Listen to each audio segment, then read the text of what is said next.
로마서에서 구원을 설명할 때 그리스도와의 연합을 강조하고 있습니다.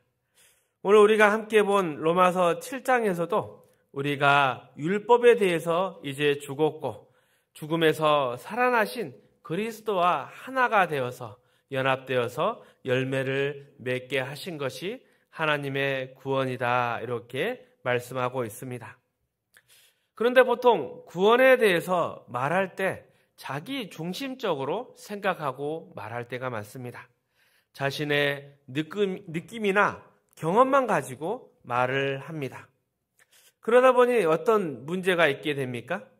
내 자신의 상태에 따라서 구원에 대한 확신이 약해질 때가 있습니다. 하지만 우리가 구원을 생각할 때 내 감정이나 생각보다는 성경이 말하는 구원, 그리고 그 핵심이 되는 그리스도와의 연합이 정확히 어떤 것인지 이해하는 것이 매우 중요합니다. 로마서 7장은 결혼에 대한 이야기로 시작합니다. 믿는 자, 성도를 율법이라는 옛 남편과 이제 사별했다. 그리고 이제 예수님이라는 새로운 남편과 결혼한 사람으로 표현하고 있습니다. 이처럼 결혼을 통해서 이것을 설명하는 이유는 결혼만큼 서로가 하나 되고 가까운 관계를 잘 보여주는 비유가 없기 때문입니다. 그래서 예배소서에서도 이 부부 관계를 통해서 예수님과 교회의 관계를 설명합니다. 우리 예배소서 5장 25절에서 28절까지 말씀 함께 읽어봅니다. 남편들아, 아내 사랑하기를 그리스도께서 교회를 사랑하시고 그 교회를 위하여 자신을 주신 같이 하라. 이는 곧 물로 씻어 말씀으로 깨끗하게 하사 거룩하게 하시고 자기 앞에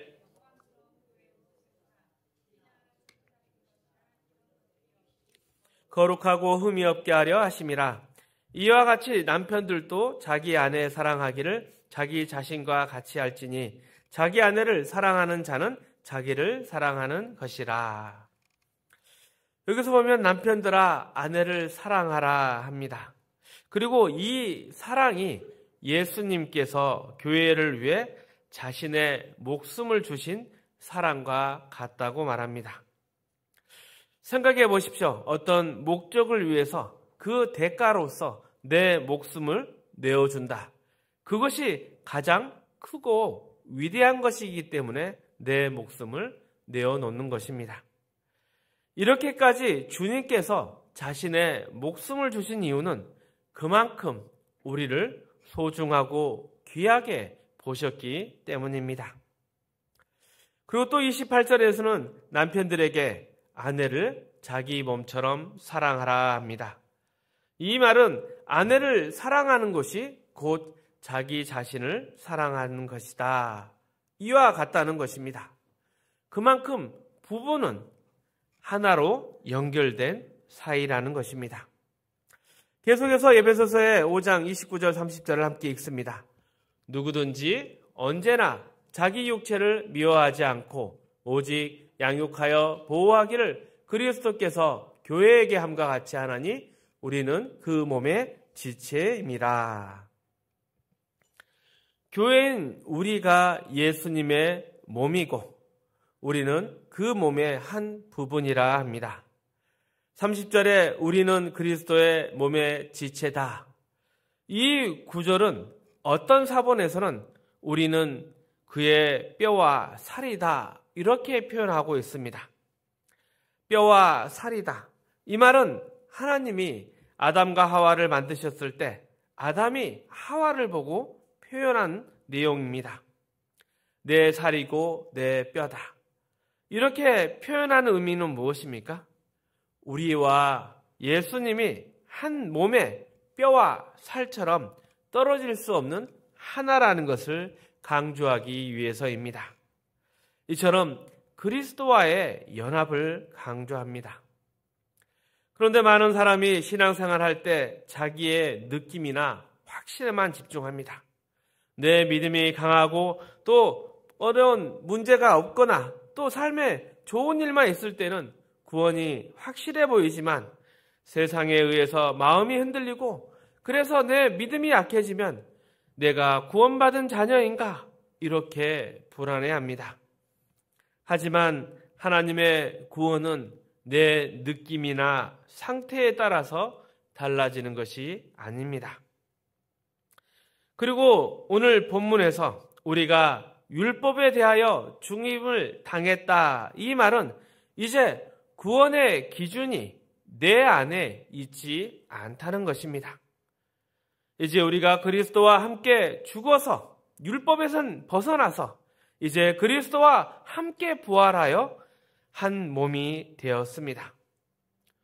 내가 내 몸의 팔과 다리를 마음대로 잘라낼 수 없듯이 예수님도 자기의 몸인 우리와 절대 떨어질 수 없는 관계가 된 것입니다. 바로 이것이 우리의 구원이 영원하고 완전하고 확실히 보장된다는 것을 보여주고 있는 것입니다.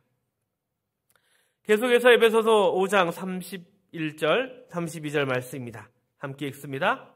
그러므로 사람이 부모를 떠나 그의 아내와 합하여 그 둘이 한 육체가 될지니 이 비밀이 크도다. 나는 그리스도와 교회에 대하여 말하노라.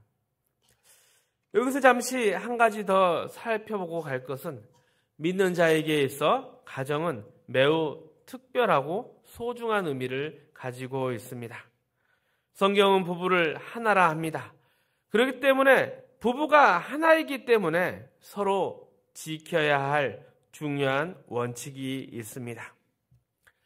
최소한 남편은 아내가 싫어하는 걸 하지 말고 아내도 남편이 싫어하는 것을 해서는 안 됩니다.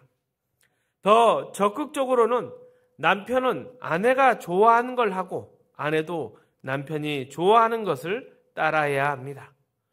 왜냐하면 부부가 한 몸이기 때문입니다. 생각해 보십시오. 내 눈이 싫어하는 걸 일부러 할 사람이 어디 있겠습니까? 그렇다면 결국 손해이고 아픈 건 자기 자신이기 때문입니다. 부부도 똑같습니다. 그런데 요즘은 부부가 쉽게 헤어집니다. 이것은 마치 내 팔이 마음에 안 든다고 해서 팔을 잘라내거나 다리가 보기 싫다고 해서 다리를 바꾸겠다는 말과 같다고 하겠습니다. 그런데 그럴 수는 없는 것입니다. 부부는 서로 떨어질 수 없는 한 몸이고 서로가 서로의 일부이기 때문입니다. 그리고 이런 부부의 모습이 바로 예수님과 믿는 자, 예수님과 교회와의 관계입니다. 에베소서 1장에 예수 그리스도와 교회, 믿는 자의 관계를 좀 더 확실하게 표현하고 있습니다. 22절, 23절 말씀 함께 읽습니다. 또 만물을 그의 발 아래 복종하게 하시고 그의 몸이니 만물 안에서 만물을 충만하시게 하신 이의 충만함이니라. 네. 교회는 그의 몸이니 만물 안에서 만물을 충만하시게 하시는 이의 충만함이라. 이게 만물과 충만이 반복되어 나와서 좀 헷갈릴 수 있는데 가운데 부분을 빼면 교회는 예수의 몸이니 교회는 그의 충만함이라 이런 뜻을 가지고 있습니다. 교회가 예수님의 몸입니다. 예수님은 모든 것을 가득 채우시는 충만하게 만드시는 그러한 전능하신 하나님이십니다. 그런데 교회가 그러한 예수님의 충만함이라고 말합니다. 교회가 예수의 몸이고 교회가 예수를 충만케 한다.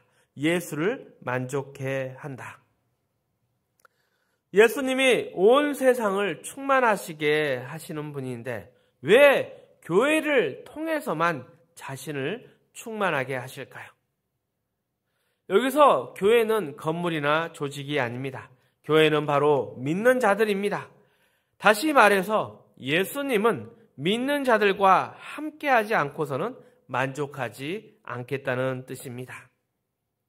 내가 너로 만족한다. 그만큼 예수님과 교회는 각자 따로따로가 아니라 서로 하나라는 뜻입니다. 이런 의미에서 구원은 무엇일까요? 우리가 구원이라 하면 복을 받거나 천국 가거나 벌을 피하는 것으로 생각합니다. 그리고 구원받았을 때 그 구원에 대해서 기쁨이나 감격 같은 내 느낌과 체험으로 이해합니다. 물론 맞습니다. 하지만 성경에서 말하는 구원은 더 깊고 더 넓은 것입니다. 구원은 하나님께서 우리를 불쌍히 여기셔서 하나님의 자녀로 삼아서 영원한 하나님의 나라에 살게 하신 것입니다. 그리고 이 구원, 이 하나님의 구원은 결코 방해받거나 취소되지 않도록 하나님이 지금도 우리를 붙들고 계십니다. 그리고 성경이 말하는 영생은 무엇이겠습니까? 병도 없이 고통도 없이 죽지 않고 영원히 사는 것일까요?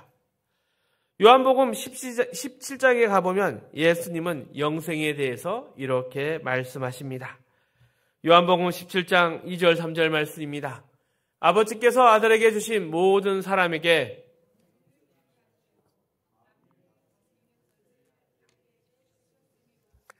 영생은 곧 유일하신 참 하나님과 그가 보내신 자 예수 그리스도를 아는 것이니이다. 여기서 말하는 영생은 단순히 죽지 않고 행복하게 사는 것이 아닙니다.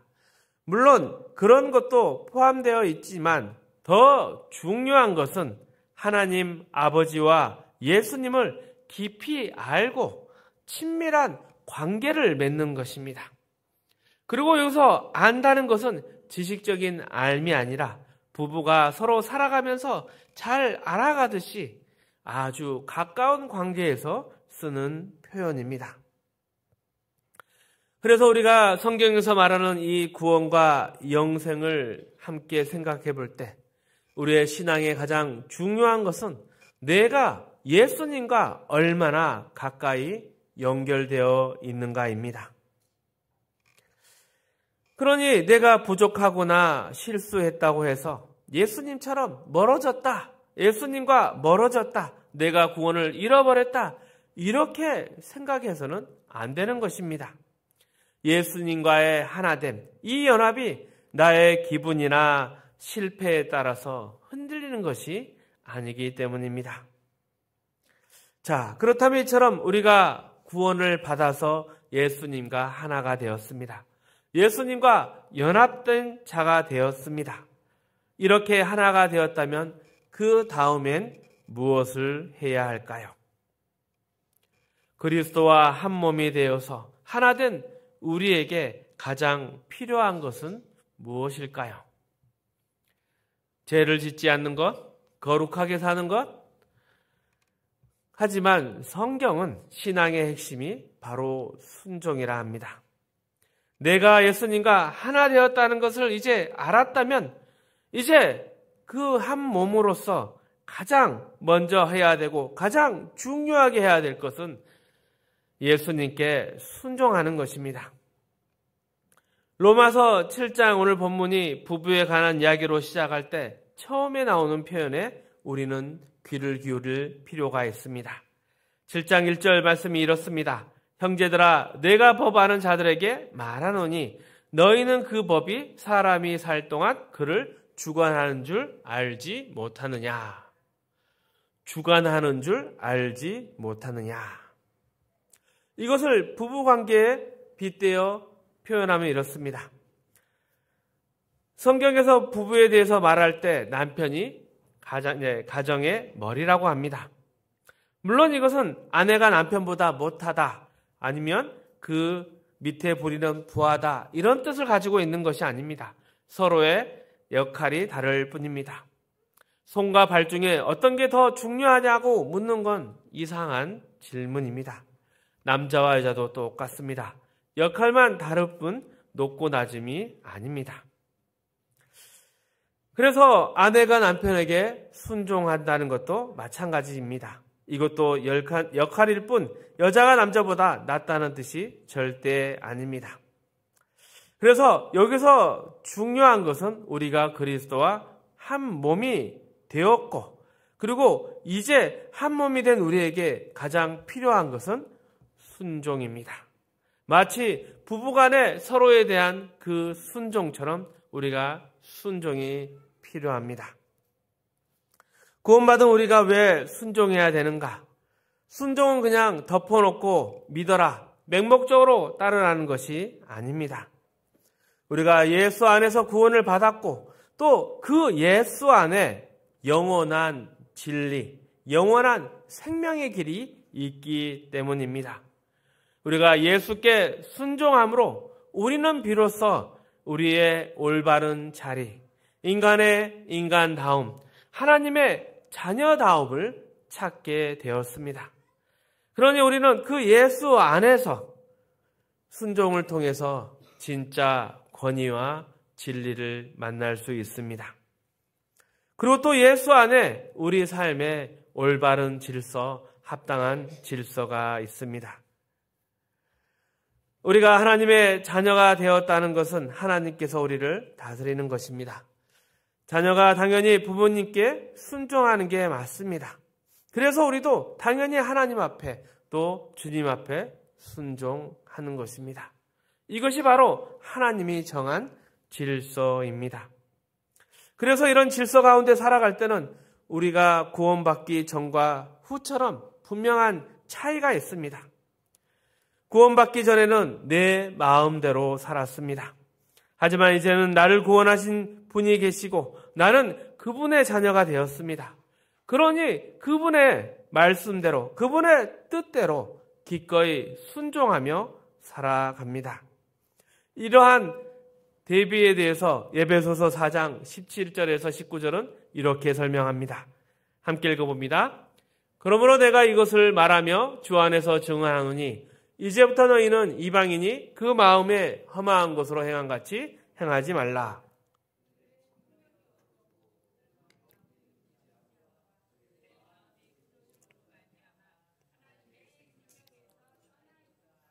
그들이 감각 없는 자가 되어 자신을 방탕에 방임하여 모든 더러운 것을 욕심으로 행하되. 예수님을 모르는 사람들의 삶을 어떻게 표현합니까? 어둡고 무지하다. 어두운 가운데서 길을 찾을 수 있습니까? 목표를 찾기도 어렵고 어디를 가야 할지 모릅니다. 그래서 예수를 모르는 사람은 삶의 목적이나 기준이 없습니다.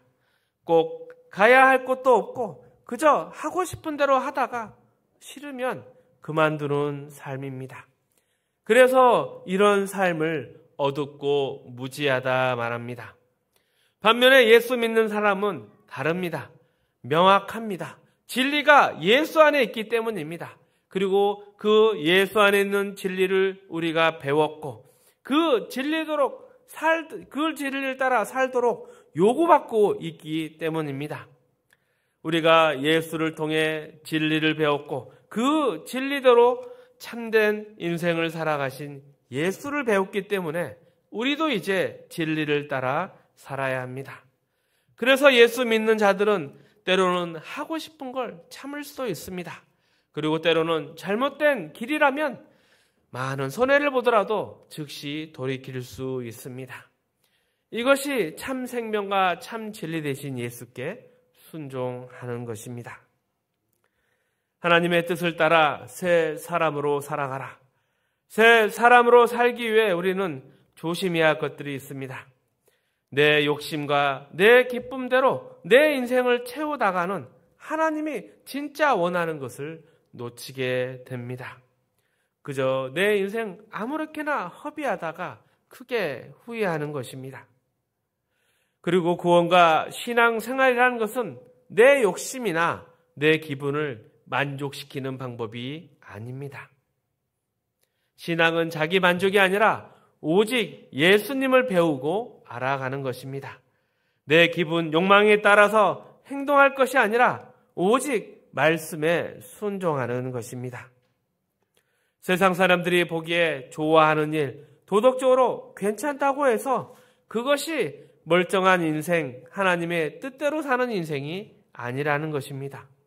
진짜 중요한 것은 언제나 하나님의 말씀에 귀를 기울이고 순종하는 것입니다. 그래서 어려서부터 이런 순종을 배우는 것, 가정은 믿는 자에게 아주 중요합니다.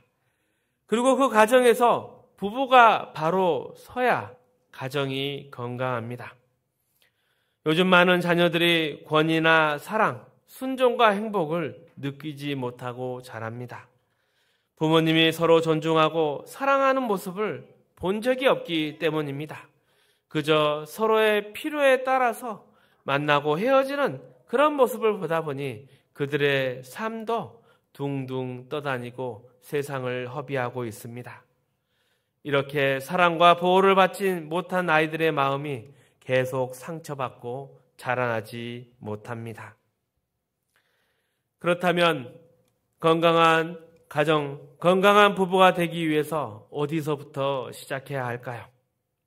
먼저 남편들이 바르게 행동해야 합니다. 남편이 가정의 머리이기 때문입니다.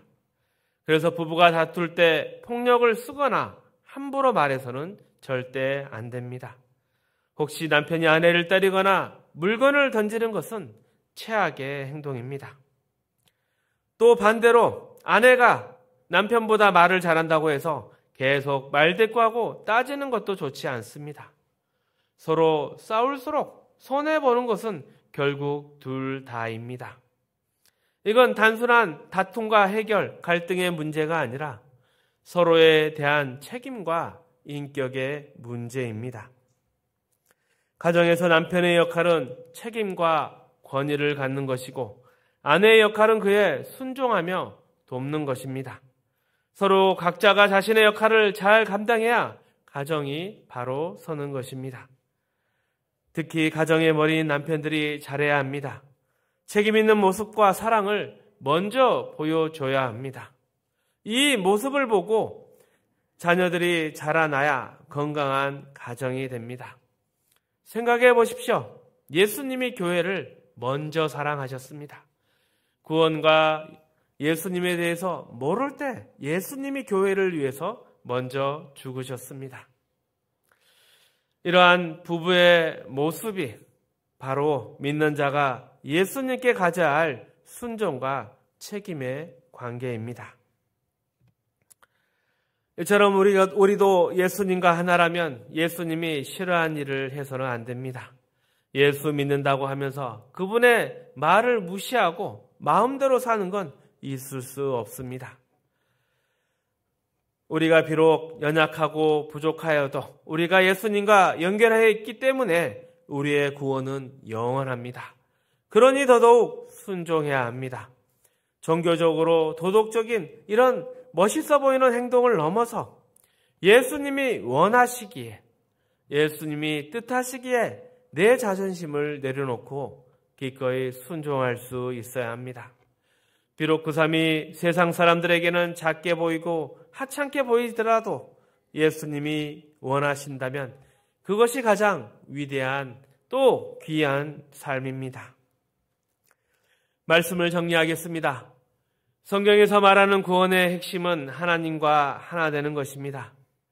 구원은 내 기분이나 감정, 성공이나 실패에 따라 흔들리지 않습니다. 우리는 이미 예수님과 한 몸의 뼈와 살처럼 하나가 되어 있습니다. 부부가 서로 아끼고 사랑하듯 예수님도 우리를 그렇게 사랑하고 계십니다. 그래서 우리가 해야 할 것은 오직 순종입니다. 내가 원하는 것이 아니라 주님이 원하시는 걸 선택하는 게 진짜 신앙입니다.